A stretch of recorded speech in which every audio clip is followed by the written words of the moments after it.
I read Blood Song, as you know, because I've done a review on here. It was one of my first ones.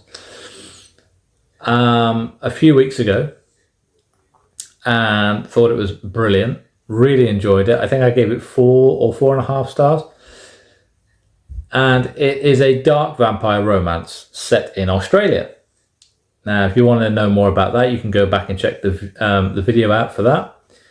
This, Consumed, is the sequel to that book. The difference here is, rather than following Matteo and Quinn as the main characters, we are instead following Carlos and Camilla. We are in Venice, but we have jumped 20 years into the future, so we're now in 2045. And Carlos is king of his clan. They are settled in a den in Venice. Matteo's beginning to open another art gallery to have another go at that. If you don't know what happened in the first book, then you need to go and read it, don't you? See what I did there? And a hunter comes to Venice in the form of Camilla, who is Spanish. And she's had a tip-off that there is a vampire in the city, and she's been sent by her father to take care of it. Now, hunters never travel alone, and he has essentially sent Camilla to die for being responsible, at least in his mind, for her mother's death. Now, I don't want to go into too many details about this because, as I say, it is part of the series, and I don't want to ruin the series for you.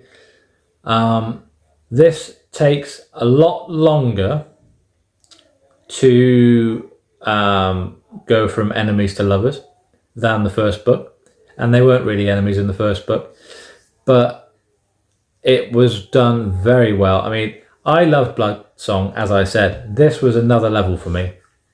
This went up another level.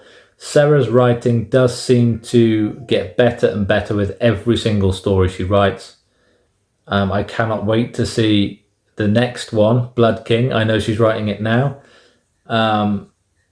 I don't want to be one of those people, Serra, but I'm actually preferring this series to the Horseman Chronicles, and that is something I never thought would happen. But it's just so well done. I've put at least 2 other people onto this series from reading the first one. I love the setting.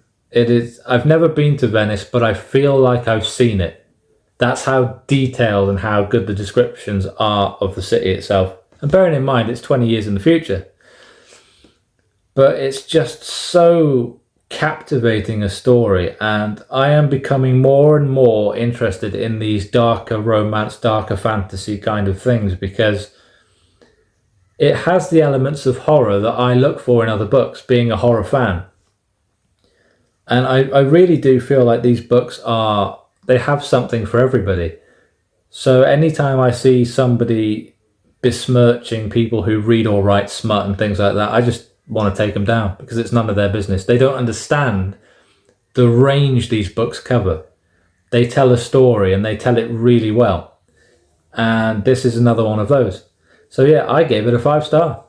I really enjoyed it, and I read it in like 2.5 days, and it's nearly 500 pages. So for me to read a book that large, that quickly, you know it's good.